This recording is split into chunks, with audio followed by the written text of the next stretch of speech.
इस बात में कोई शक नहीं है कि अगर ज़वाल को अरूज है तो अरूज को आखिरकार ज़वाल भी है। हर खूबसूरत से खूबसूरत चीज़, हर कीमती से कीमती चीज़, हर प्यारी से प्यारी चीज़ ने आखिरकार ढल जाना है, इस बात में कोई शक नहीं है। इन सारे ख़यालात में एक ख़याल विराट कोहली की रिटायरमेंट का भी आता है कि यार आखिरकार विराट कोहली भी तो क्रिकेट से रिटायर हो जाएंगे, और ये सोचते हुए दिल अफसुर्दा होता है। मतलब ये बात हज़म ही नहीं होती है कि टीम इंडिया खेल रही होगी और उसमें विराट कोहली नहीं होगा।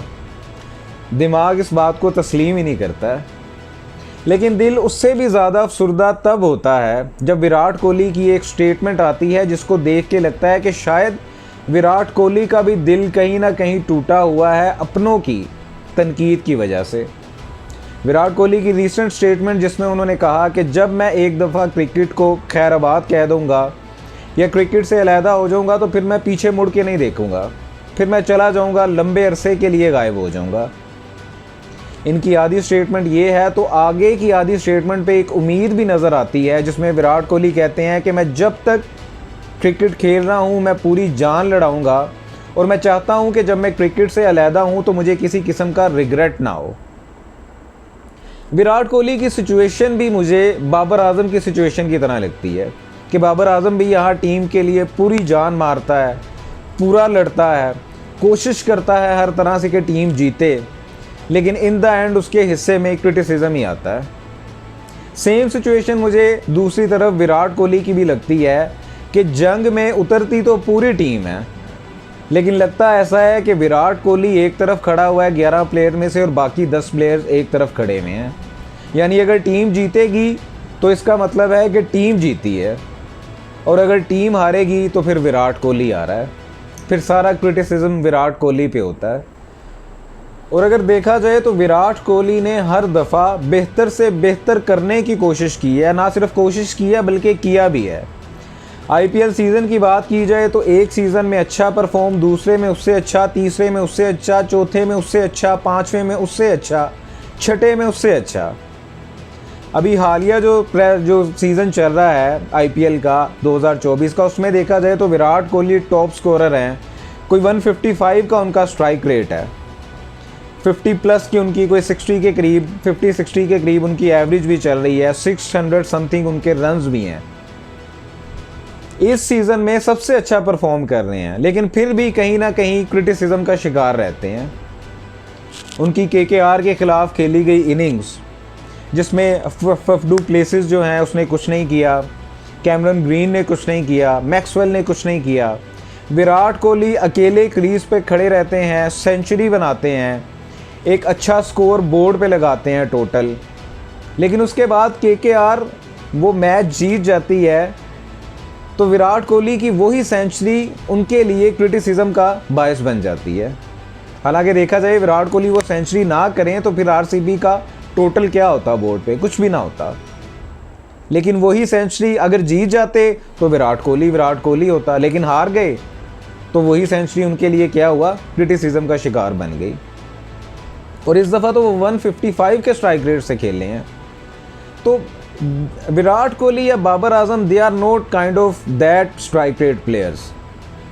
मतलब विराट कोहली जो है वो कभी क्रिस गेल नहीं हो सकता, क्रिस गेल कभी विराट कोहली नहीं हो सकता, या विराट कोहली कभी निकोलस पूरन नहीं हो सकता, निकोलस पूरन कभी विराट कोहली नहीं हो सकता। लेकिन एक बात जो है वो है कि विराट कोहली की क्लास परमानेंट है और हमेशा रहेगी, इसमें कोई शक नहीं है। शायद इसीलिए रेली रूसो ने उनके लिए एक बड़ा कॉम्प्लीमेंट दिया जिसमें उन्होंने कहा कि T20 के हर मैच में स्कोर नहीं किया जा सकता। हाँ, अगर आप विराट कोहली हैं तो फिर कुछ भी हो सकता है। अब कितना बड़ा कॉम्प्लीमेंट जो है एक क्रिकेटर ने दूसरे क्रिकेटर के लिए दिया है। वर्ल्ड कप की बात की जाए 2023 में विराट कोहली टॉप स्कोरर रहे, प्लेयर ऑफ द टूर्नामेंट रहे, हर मैच में परफॉर्म किया, अच्छे से अच्छा परफॉर्म किया।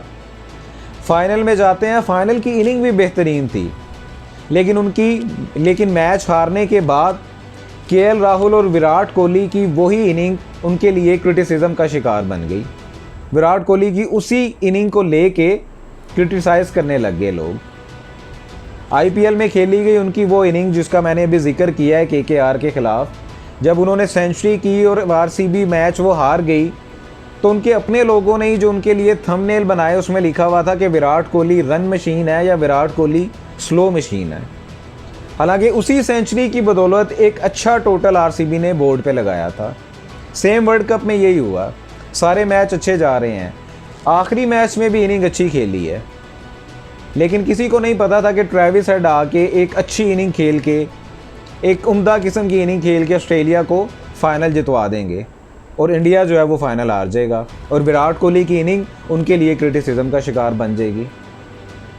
अब देखा जाए तो पाकिस्तान और इंडिया का वर्ल्ड कप का मैच जो बज़ाहिर हमें लग रहा था हम जीत गए हुए हैं, वन साइडेड मैच लग रहा था, लेकिन विराट कोहली जैसा प्लेयर उस जीत को हमसे खींच के ले गया और ये सिर्फ विराट कोहली कर सकता है। एक स्टेज पे आके 8 बॉलों पर 28 रन चाहिए थे, फिर हारिस रऊफ को 2 छक्के, फिर नवाज़ को मार के छक्के जो है वो फिनिश किया जिस तरह से, वो विराट कोहली कर सकता है। इस सब एफर्ट के बाद, इस सब चीज़ों के बाद, इतना सब कुछ करने के बाद भी अगर क्रिटिसिज्म आता है हिस्से में तो डेफिनेटली दिल टूट जाता है। और शायद विराट कोहली का दिल टूटा तो उनके दिल से ये स्टेटमेंट निकली, उनकी ज़ुबान से ये स्टेटमेंट आई जिसमें उन्होंने कहा कि एक दफ़ा मैं क्रिकेट से चला गया तो बस फिर चला जाऊंगा, फिर मैं मुड़ के नहीं देखूंगा, लंबे अरसे के लिए गायब हो जाऊंगा। इसलिए मैं कहता हूं कि क्रिटिसिज्म करें, ओपिनियन अपनी दें, ये हमारा डेमोक्रेटिक राइट है, लेकिन एक अच्छे अंदाज में। उस प्लेयर की सर्विसेज को देख लें कि यार उसने कितना सर्व किया है। मतलब अगर विराट कोहली जैसा प्लेयर इस क्रिटिसिज्म से नाराज़ होकर चला जाए तो उसने तो अपनी कंट्री के लिए इतना सब कुछ कर लिया। एज अ क्रिकेट फ़ैन हमने उसके लिए क्या किया, हमने ऐसे क्रिकेटर्स के लिए क्या किया, तो ये हमें सोचना चाहिए। स्पेशली एक्स क्रिकेटर्स जो है ना, उनको कोई ना कोई स्टेटमेंट देने से पहले ज़रूर सोचना चाहिए। जब वो टॉक शोज़ में डिफरेंट चैनल्स पे बैठ के अपने टीम पर, अपने प्लेयर्स पर बैश कर रहे होते हैं, तो उनको सोचना चाहिए कि यार वो भी इसी सिचुएशन से गुजरे हुए हैं, इसी ग्राउंड से, इन्हीं पिचेस से, इन्हीं क्राउड से, तो वो इस सिचुएशन को अच्छे से समझते हैं कि यार प्लेयर जब भी मैदान में उतरता है, ग्राउंड में उतरता है, तो वो जीतने की उम्मीद से उतरता है और वो उसके लिए हर कोशिश करता है। कभी अनलकी रह जाता है, नहीं जीत पाता, कभी दूसरे प्लेयर्स का भी कसूर होता है, लेकिन एक ही प्लेयर पे क्रिटिसाइज़ करके मतलब उसको इस तरह से डीमोटिवेट करना कोई ज़ेब नहीं देता। तो विराट कोहली रिटायरमेंट लेंगे या नहीं लेंगे, बज़ाहिर उनकी स्टेटमेंट से यही लग रहा है, ये तो बात की बात है, लेकिन हम विराट कोहली को खेलता हुआ देखना चाहते हैं। मैं क्या, सब लोग विराट कोहली जैसे प्लेयर को खेलता हुआ देखना चाहते हैं। मतलब विराट कोहली की रिटायरमेंट का सोच के ही एक अजीब सी अफसुर्दगी सी होती है कि यार विराट कोहली जो है वो टीम में नहीं होगा इंडिया की, या वो क्रिकेट से रिटायर हो जाएगा। इसलिए जब भी क्रिटिसाइज़ करें सोच समझ के करें। डेमोक्रेटिक राइट है हमारा ओपिनियन देना, लेकिन अच्छे से, एक अच्छे अंदाज में। फ़िलहाल आज की वीडियो में इतना ही था, मिलेंगे आपसे अगली वीडियो में, तब तक के लिए अल्लाह हाफ़िज़।